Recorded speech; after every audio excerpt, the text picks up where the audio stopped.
Subscribe कीजिए topper साहित्य YouTube channel को और बेल आइकन को दबाइए हमारे लेटेस्ट वीडियोस सबसे पहले देखने के लिए।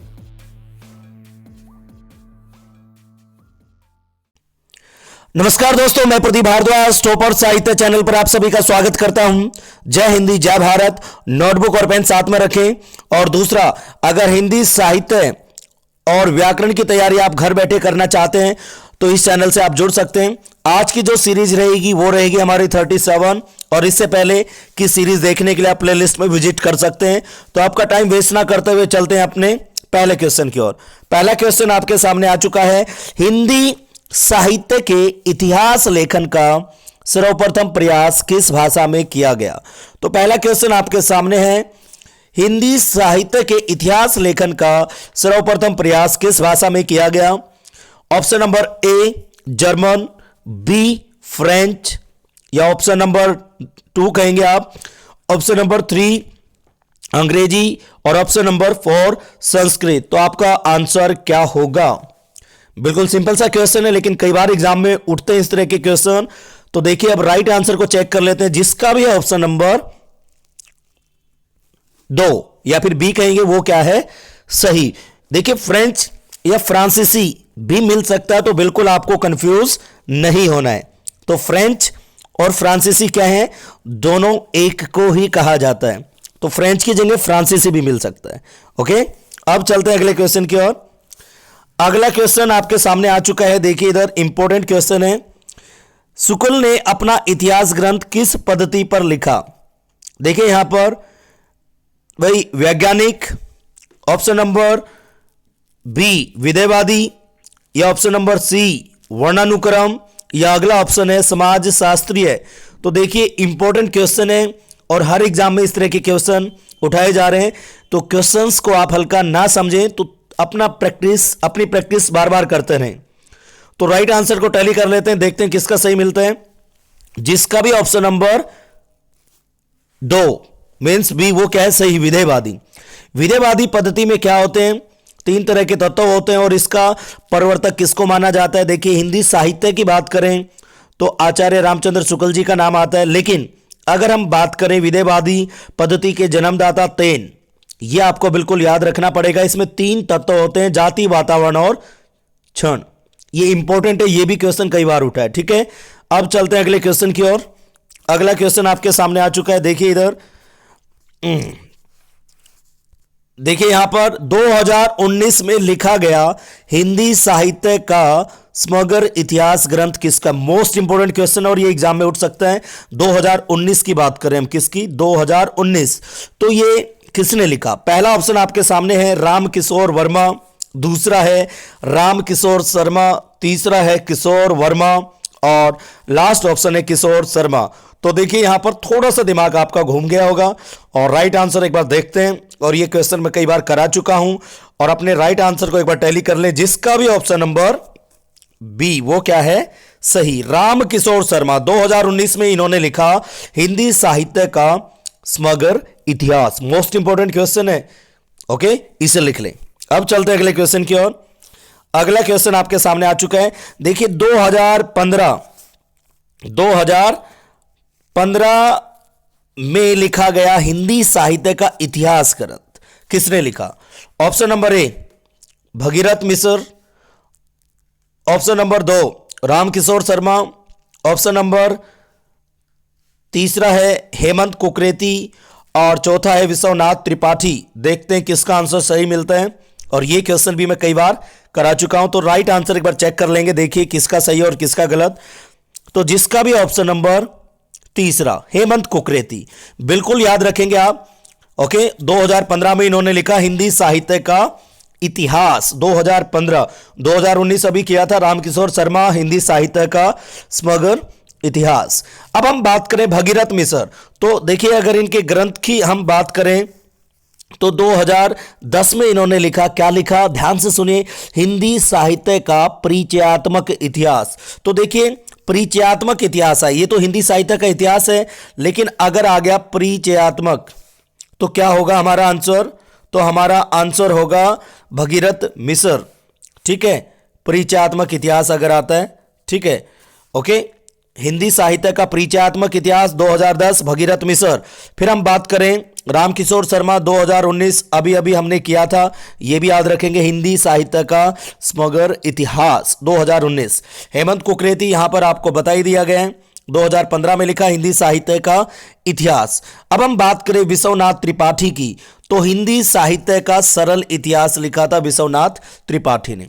तो विश्वनाथ त्रिपाठी जब भी आपको सरल दिखेगा तो विश्वनाथ त्रिपाठी पर टिक करना है। फिर हेमंत कुकरेती का बिल्कुल सिंपल है, जो कि आचार्य रामचंद्र शुक्ल जी का है। डिफरेंस क्या है, ये 2015 का है। ओके। रामकिशोर शर्मा 2019 हिंदी साहित्य का समग्र इतिहास, बिल्कुल याद कर ले, क्वेश्चन यहां से पक्का बनेगा।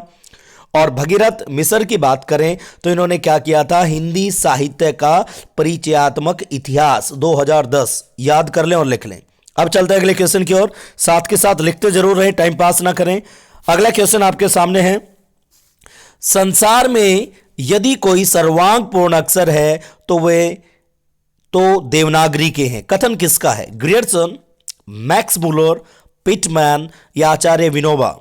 बिल्कुल सिंपल सा क्वेश्चन है और कई बार एग्जाम में पूछा गया है। अब देखते हैं सही आंसर किसका होता है। थोड़े से कंफ्यूज हो चुके हो, राइट आंसर चेक कर लें एक बार, जिसका भी ऑप्शन नंबर 3 पिटमैन।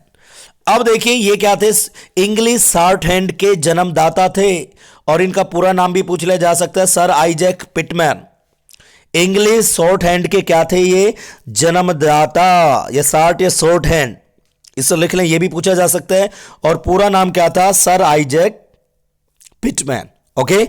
अब चलते हैं अगले क्वेश्चन की ओर। अगला क्वेश्चन आपके सामने आ चुका है, देखिए इधर, अशोक के समय राजभाषा थी कौन सी।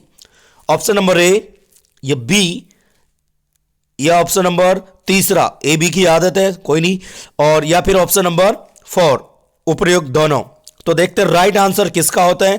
थोड़े से कंफ्यूज आप हो चुके हो और कुछ का दिमाग तो ऑप्शन नंबर 1 पर जा रहा है। अब देखिए यहां पर राइट आंसर क्या होगा, जिसका भी है ऑप्शन नंबर 4, वो क्या है, सही। अब कैसे, देखिए इसको थोड़ा सा हम प्रैक्टिकल सीखते हैं। यहां पर थोड़ा सा आपको ध्यान देना है। क्या, देखिए अगर हम बात करें किसकी, पाली की, तो ये कोई लैंग्वेज है ही नहीं, तो ये क्या है, लैंग्वेज है। और ये क्या होता है, जैसे इवनिंग शिफ्ट, मॉर्निंग शिफ्ट, हम पहले वाले ऑप्शन की बात कर रहे हैं, होता है ना, तो ये उसको कहा जाता है। और पाली का ही दूसरा नाम है द्वितीय प्राकृत, तो आंसर क्या हो गया हमारा, उपयुक्त दोनों।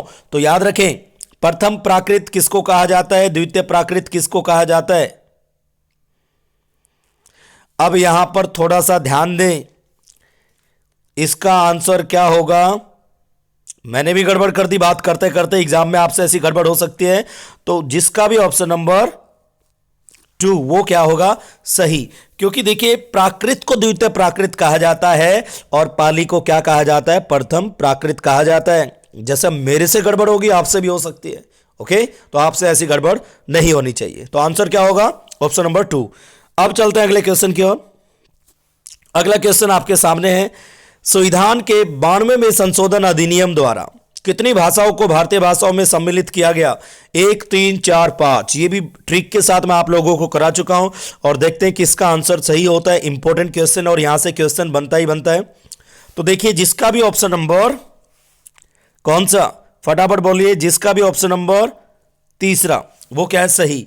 देखिए बीडीएमएस क्या था, बीडीएमएस, और ये मैं आप लोगों को पहले करा चुका हूं। जैसे मैं बोल रहा हूं बीडीएमएस, BDMS,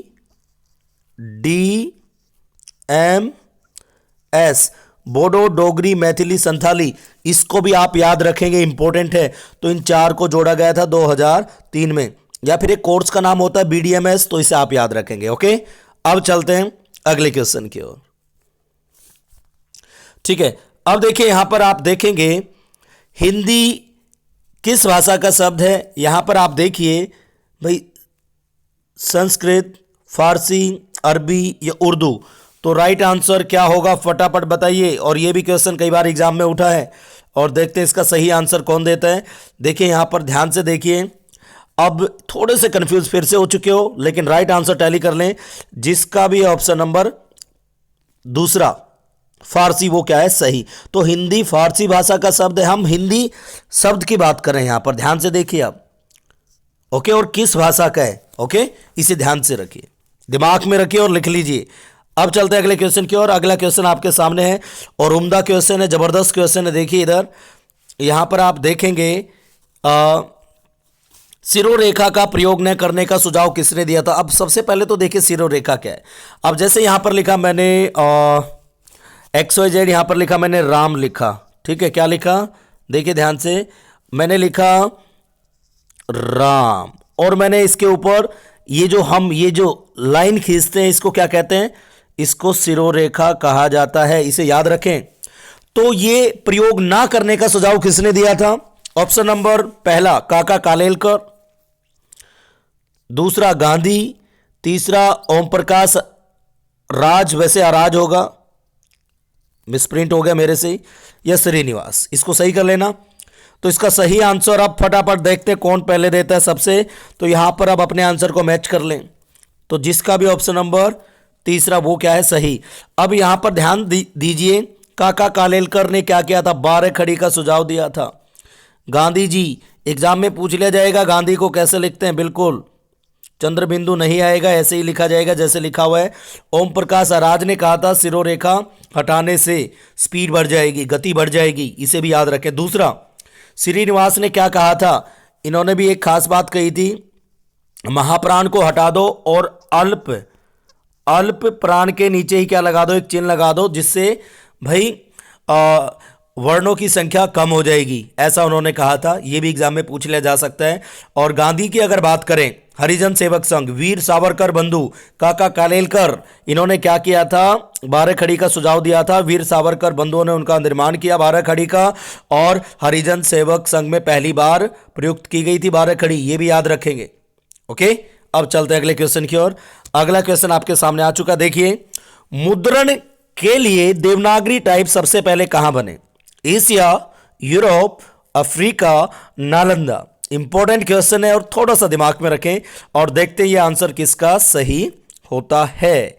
देखिए इधर, अब पहला ऑप्शन आपके सामने है एशिया, यूरोप, अफ्रीका, नालंदा। अब सही आंसर को टैली कर लें, जिसका भी है ऑप्शन नंबर दूसरा, यूरोप में बने थे, ये आप याद रखेंगे। मुद्रण के लिए देवनागरी टाइप सबसे पहले कहां बने थे, यूरोप में। एक और क्वेश्चन पूछ लिया जाता है, देवनागरी के अन्य नाम क्या हैं, तो लिख लें नागरी, लोकनागरी भी कहा जाता है। ओके, लोकनागरी, ये भी याद रखेंगे, ठीक है, लोकनागरी, ये भी आप याद रखेंगे, ठीक है। और मिलते हैं अगली सीरीज में कुछ ऐसे ही क्वेश्चनों के साथ, कमिंग सोन नेक्स्ट सीरीज। और उम्मीद है कि इसमें भी आपकी प्रैक्टिस हुई होगी। और जल्दी ही हमारी सीरीज आ रही है, कौन सी, 38। Okay, thanks for watching it and have a cool day. जय हिंदी, जय भारत।